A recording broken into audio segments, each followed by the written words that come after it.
The gardening shears snipped with satisfying precision as Michael Lawson trimmed the last of his prized rose bushes. At 42, he'd finally created the backyard sanctuary he'd always dreamed of, a modest but pristine swimming pool surrounded by carefully curated landscaping, all enclosed by a cedar fence that offered privacy from the adjacent homes in the Pinewood Estates subdivision. The late May sunshine glinted off the pool's surface, which Michael had just finished cleaning an hour earlier. As he removed his gardening gloves, the faint but unmistakable scent of cigarette smoke drifted over the fence. Michael frowned. The odor had become an unwelcome companion to his weekend gardening sessions over the past month, ever since the Henderson family moved out and the new neighbor arrived. He knew little about her except that she drove a white SUV with a live, laugh, love bumper sticker and seemed to have an endless rotation of equally loud friends visiting at all hours. The neighbors on Sycamore Lane had a text thread dedicated to complaints about her wind chimes and late-night hot tub parties, but Michael had avoided joining in. He believed in handling neighbor issues directly when necessary.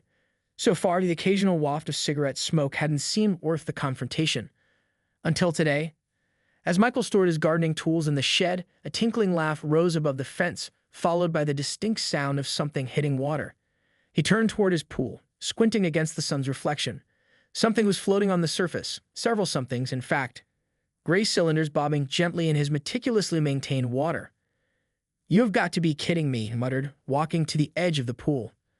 Cigarette butts, at least 7 of them, scattered across the water he spent the morning cleaning. Michael's jaw clenched.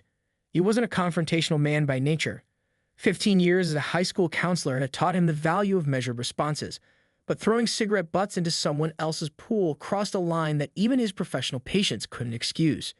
He took a deep breath and headed toward the gate that connected to the narrow side path between their properties. As he rounded the corner, he came face to face with his new neighbor for the first time. She stood about 5'4", with heavily highlighted blonde hair pulled into a high ponytail. Oversized sunglasses perched on her head, and she wore a hot pink cover-up over what appeared to be a bikini. In one manicure hand, she held a smoking cigarette, in the other, a phone. "Excuse me," Michael began, keeping his voice level. "I think you might be throwing cigarette butts into my pool." The woman's expression shifted from surprise to irritation with remarkable speed.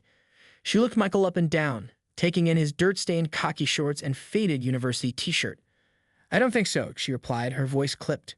"Maybe you should check with the other neighbors before making accusations." Michael blinked, momentarily thrown by the outright denial. "I just cleaned my pool this morning. There were no cigarette butts until I heard you and your friends laughing a few minutes ago." "Are you saying you've been spying on me?" Her voice rose sharply as she took a step back. "What? No.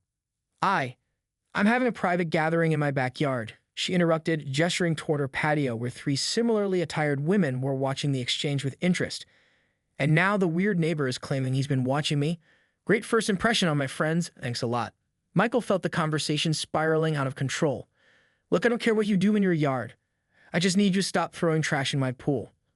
"Trash?" Her eyes narrowed dangerously. "Are you calling me trash?"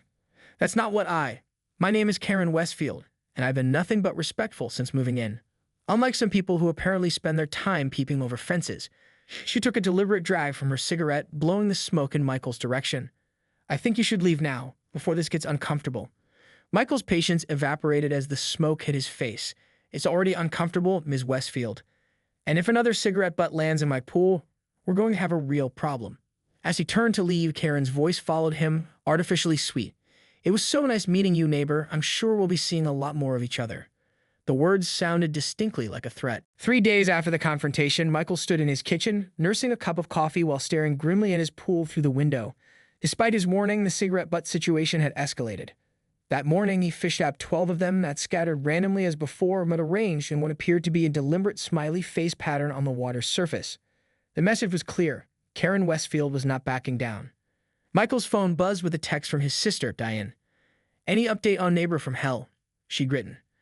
He typed back, "Found a dozen butts in the pool this morning," arranged in his smiley face. The response came quickly. "That's next level petty. Document everything." Diane, an attorney who specialized in property disputes, had been advising Michael from the start. Document everything. Take photos. Keep a log. Consider a security camera. All sound advice that Michael had followed or felt excessive for what should have been a simple neighborly issue to resolve. But Karen Westfield was proving to be anything but simple. The sound of voices and splashing next door indicated Karen's latest pool party was in full swing. Michael glanced at his watch. barely noon on a Tuesday. Did none of these people have jobs? His own summer break from Pinewood High had just begun, giving him plenty of time to deal with this situation, though this wasn't exactly how he planned to spend his vacation. Michael set down his coffee and made a decision. He'd try once more to resolve this reasonably. If that failed, he'd explore other options. He walked outside, camera phone in hand, and began photographing the cigarette butts floating in his pool. Just as he snapped the last picture, a beach ball sailed over the fence, landing with a splash in the shallow end. "Sorry," called a voice that was unmistakably Karen's, though it dripped with insincerity. "Could you toss that back?" Michael stared at the hot pink beach ball bobbing beside the cigarette butts. Something inside him, a lifetime of being the reasonable one, the mediator, the person who kept the peace at any cost, finally snapped. "Actually," he called back, "I think I'll hold on to it until we resolve the cigarette issue." Silence fell over Karen's yard. Then came the sound of flip-flops slapping against the pavement as she apparently marched to the fence. Though he couldn't see her, Michael could picture the indignation on her face. "Are you serious right now?" Karen's voice rose over the fence. "You're keeping our beach ball hostage?" "I'm establishing consequences," Michael replied evenly, channeling his professional tone from difficult parent-teacher conferences. "Actions have consequences, Ms. Westfield. 12 cigarette butts in my pool means 1 beach ball confiscation." A chorus of oohs came from Karen's guests as if they were witnessing playground drama. "That's stealing," Karen sputtered. "That's our property." "And that's my pool you've been using as an ashtray," Michael countered, scooping the beach ball from the water. "I'll be happy to return your property when you clean up yours." Another round of oohs erupted, followed by someone saying, "He's got you there, Karen." "Stay out of this, Tiffany," Karen snapped. Then to Michael, "You have exactly 5 minutes to return our property, or I'm calling the police." Michael almost laughed. "For a beach ball that you threw into my yard? Good luck with that." He turned back toward his house, beach ball tucked under his arm, feeling an unexpected sense of satisfaction. Perhaps this wasn't the mature approach his counselor training would recommend, but sometimes object lessons were the most effective teaching tools. 15 minutes later, Michael was researching security cameras online when a sharp knock at his front door interrupted him. He opened it to find 2 police officers standing on his porch, a younger man with a crew cut and an older woman with streaks of gray in her dark hair. "Mr. Lawson?" the female officer asked, consulting her notepad. "I'm Officer Rivera. This is Officer Daniels. We're responding to a call about stolen property." Michael stared in disbelief. "She actually called you about a beach ball." Officer Rivera's expression remained neutral. "So you're aware of the complaint?" "Yes, but—" Michael ran a hand through his hair. "My neighbor has been throwing cigarette butts into my pool for days. When her beach ball came over the fence, I said I'd return it when she stops using my pool as an ashtray." "That's hardly theft." Officer Daniels shifted uncomfortably.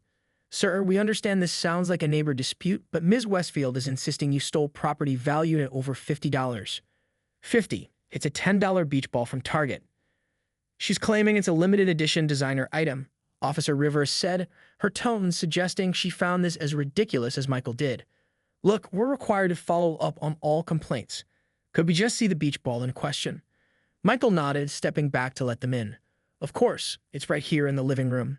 As the officers followed him inside, Michael caught a glimpse of Karen standing on her driveway, arms crossed, watching the scene with unmistakable triumph on her face. When she saw him looking, she wiggled her fingers in a mocking wave.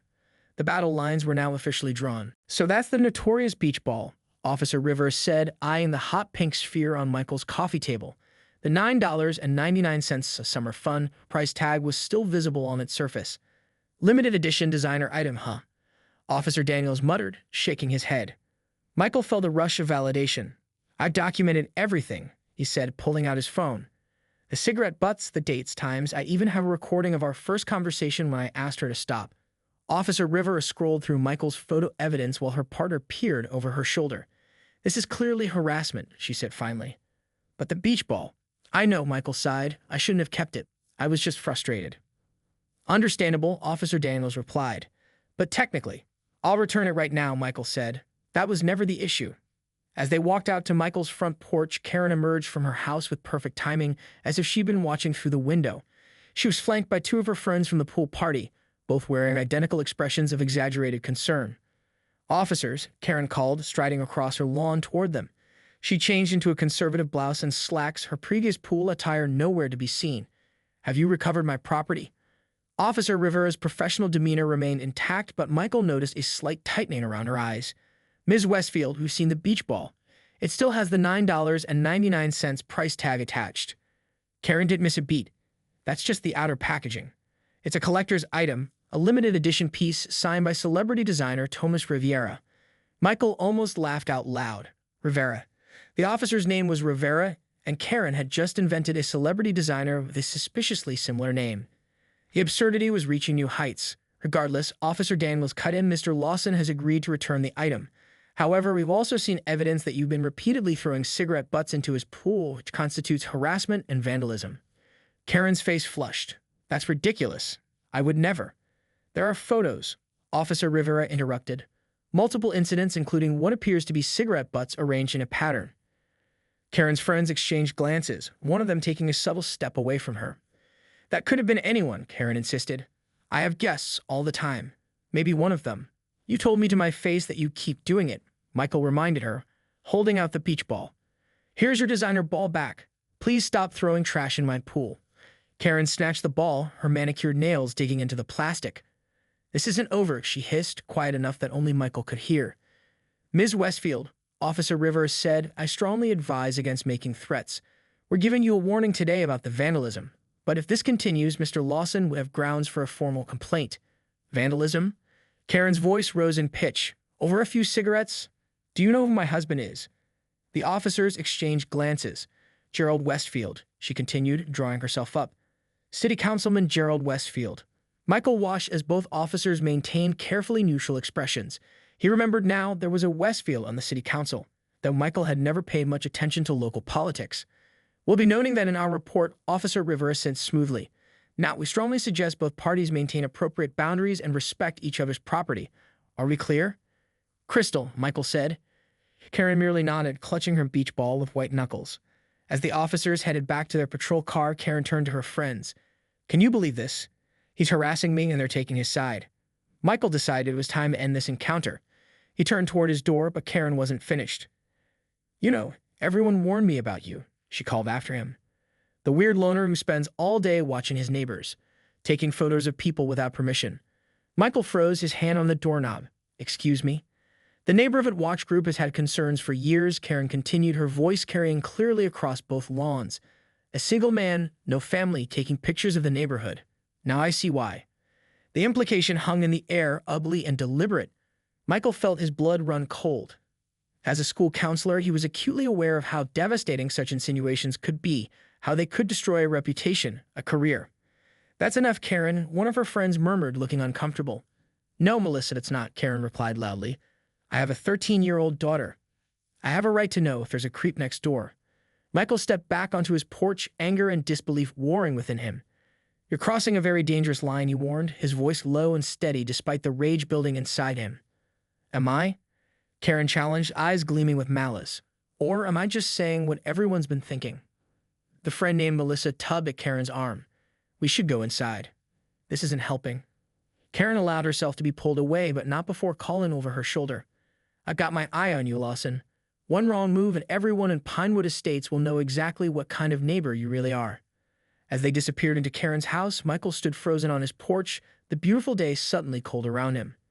This wasn't about cigarette butts anymore. This wasn't even about petty neighbor disputes. Karen Westfield had just escalated their conflict into something far more sinister, and Michael had no idea how to fight back against a lie that terrible. Michael couldn't sleep. 4 days had passed since Karen's vicious insinuation, and its effects were already rippling through his life. He'd noticed neighbors averting their eyes when he walked to get his mail. A parent of one of his students had canceled his summer counseling session with a vague excuse. The community pool, where he'd volunteered as a lifeguard instructor for years, had sent an email saying they had enough coverage for the season.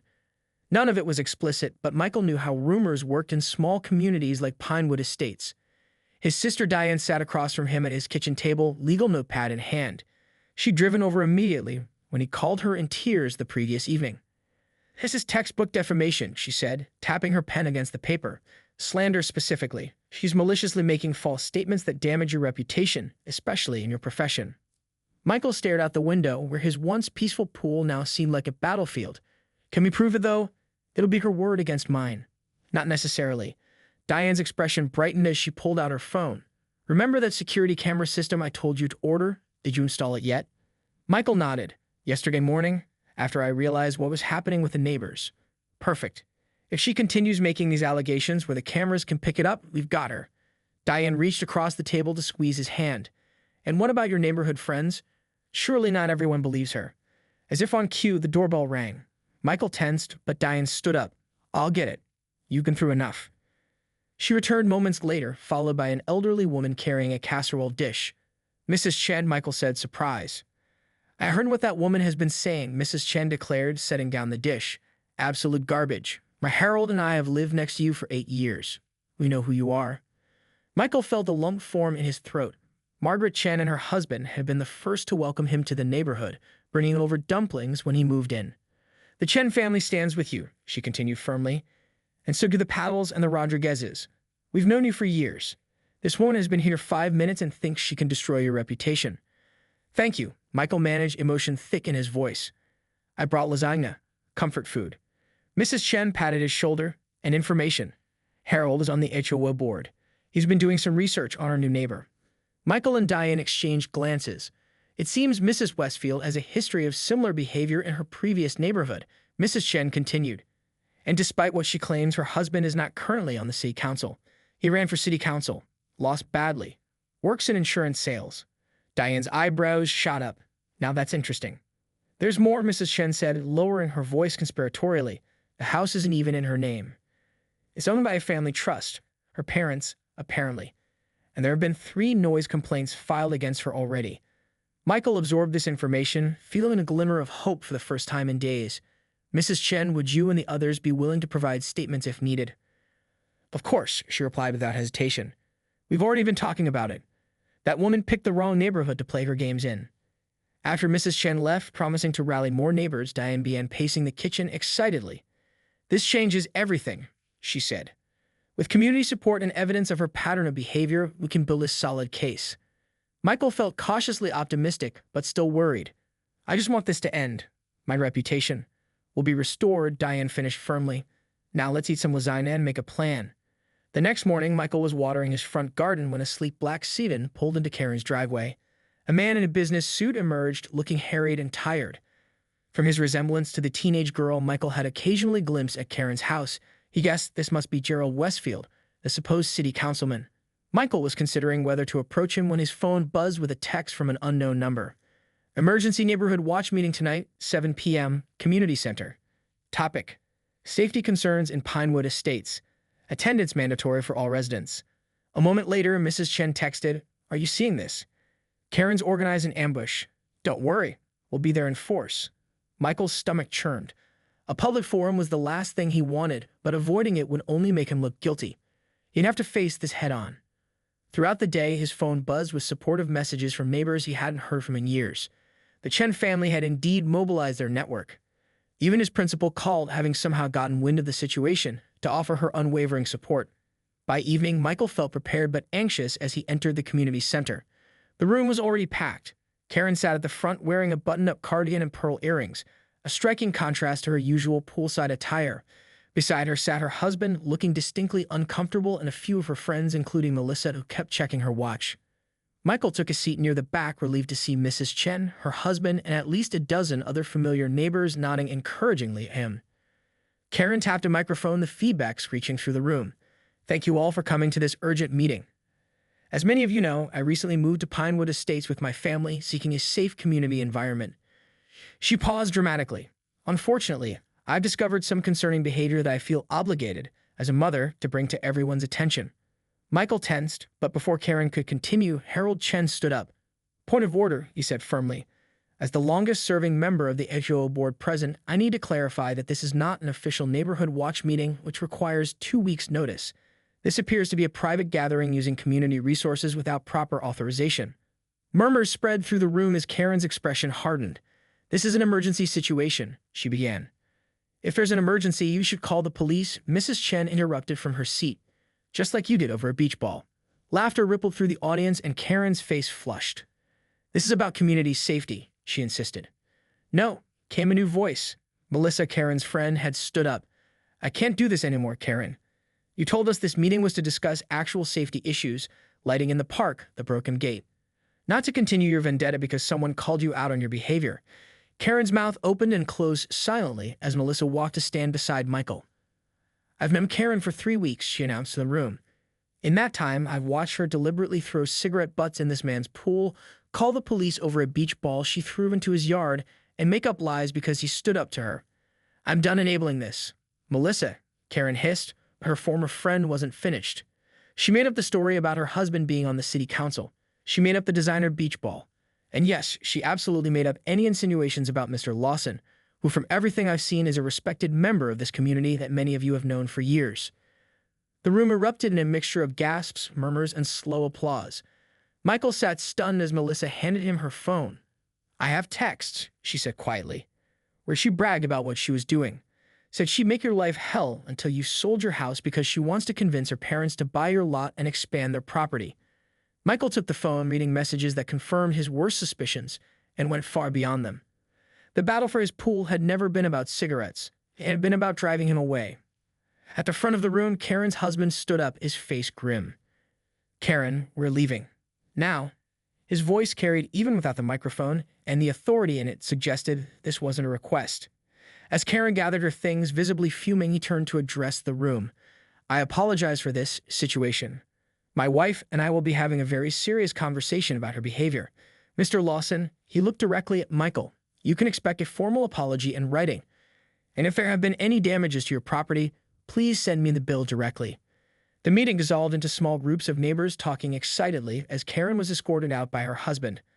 Michael found himself surrounded by supportive faces, people he'd known for years, joining with new allies like Melissa. "It's over," Diane whispered, squeezing his hand. "She's done." But as Karen passed him on her way out, the look she gave Michael told a different story. This wasn't over, not by a long shot. 2 weeks after the community center showdown, Michael awoke to the sound of a car door slamming. He peered through his bedroom blinds to see a moving truck parked in Karen's driveway. "Unbelievable," he murmured. His phone pinged with a text from Mrs. Chen.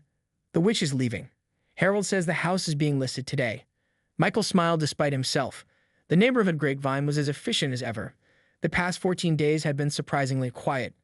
True to his word, Gerald Westfield had delivered a formal written apology the morning after the meeting, along with a check that more than covered the cost of cleaning Michael's pool. The letter had been coldly businesslike, with no mention of where things stood between Gerald and Karen, but the subtext was clear. He was taking control of the situation. Karen herself had been conspicuously absent. No pool parties, no cigarette butts, no confrontations. The only glimpse Michael had caught of her was through his newly installed security cameras, which showed her glaring at his house while retrieving her mail. Michael had begun to relax, slowly reclaiming his peace. His principal had personally reached out to the parents who canceled their counseling sessions, assuring them that the rumors were baseless. The community pool had awkwardly reinstated his volunteer position. Life was returning to normal. As he sipped his morning coffee, watching movers carry boxes from Karen's house, Michael felt a weight lifting. Maybe this nightmare really was ending. The doorbell rang just as he was rinsing his mug. Through the peephole, he saw Gerald Westfield standing on his porch, looking far more casual than their last encounter in a simple polo shirt and chacos. "Mr. Lawson," Gerald said when Michael opened the door. "I hope we might speak briefly." Michael hesitated, then stepped back to allow him in. "Coffee?" "No, thank you. This won't take long." Gerald remained standing, hands clasped behind his back. "As you've likely noticed, we're moving today." "I did notice," Michael replied neutrally. Gerald nodded. "I wanted to personally ensure there are no lingering issues before we depart. The check covered the pool cleaning," Michael said, "and your letter was appreciated." "Yes, well," Gerald cleared his throat. "There's more to it than property damage, isn't there? My wife's behavior caused significant personal and professional distress." Michael studied the man before him, the stiff posture, the carefully measured tone. This wasn't just a courtesy call. "Are you concerned about legal action?" Michael asked directly. A flicker of surprise crossed Gerald's face. "I'm a practical man, Mr. Lawson. I understand you've consulted with an attorney, your sister, I believe. I'm simply trying to resolve any potential complications before we leave." "I'm not planning to sue your wife, if that's what you're asking," Michael said, "though I had every right to." Gerald visibly relaxed. "I appreciate that. Karen is, well, she's going through some things. Not an excuse, but context." He hesitated. "We're separating, actually. I've taken a position in Phoenix. Karen and Emma are moving to her parents' place in Lakeside."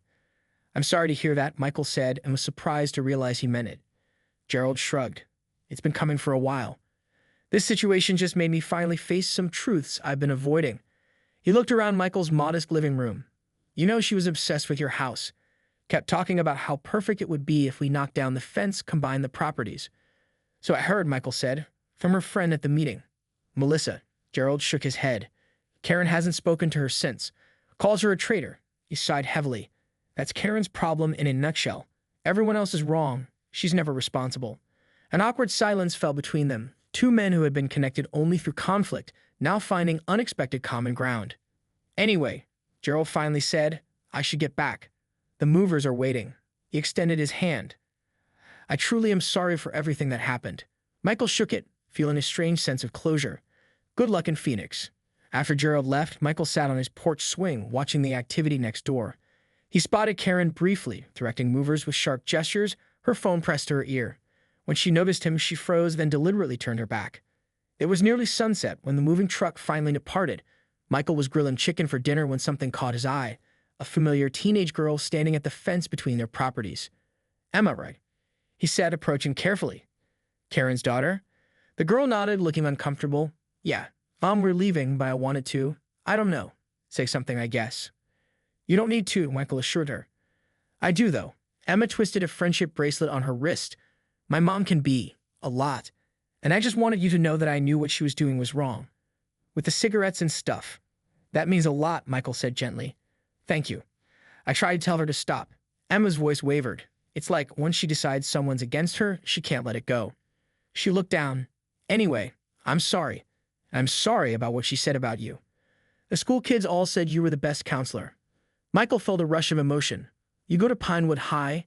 Yeah. Well, I did. Now I'm going to Lakeside with my grandparents, she sighed. It's probably for the best. Fresh start and all that. From Karen's driveway came the sharp honk of a car horn. Emma. Now, Karen's voice rang out. Coming, Emma called back. To Michael, she added quickly, I put all the cigarette butts in the trash. And I told my friends what really happened. She backed away, offering a small wave. Good luck with everything. You too, Emma, Michael replied, watching as she ran to her mother's waiting SUV. As the vehicle pulled away, Karen didn't look back. But Emma turned, giving Michael a final wave through the rear window. He raised his hand in return, feeling an unexpected sense of peace. Later that evening, Michael sat by his pool, a glass of wine in hand. The water gleamed clear and serene under the patio lights. No floating cigarette butts, no beach balls, no drama. His phone buzzed with a text from Diane. Victory. How does it feel to have vanquished the neighborhood terror? Michael considered the question. The past month had been a nightmare. His property vandalized, his reputation threatened, his peace shattered. And yet, he texted back, less like victory, more like surviving a natural disaster. But the community came together. Silver linings. Diane replied immediately. Always the counselor, finding the good in everything. Michael smiled, taking a sip of his wine as he gazed at the stars reflected in his pool's tranquil surface. In the quiet aftermath of chaos, he found himself thinking of Emma and hoping she'd find her way. Even Gerald deserved a fresh start. Karen, though, well, he hoped her next neighborhood was prepared. A soft breeze rippled across the water, erasing the reflected stars momentarily before they reappeared, bright and undisturbed. Michael leaned back in his chair, finally relaxing fully for the first time in weeks. Sometimes victory wasn't about winning a battle.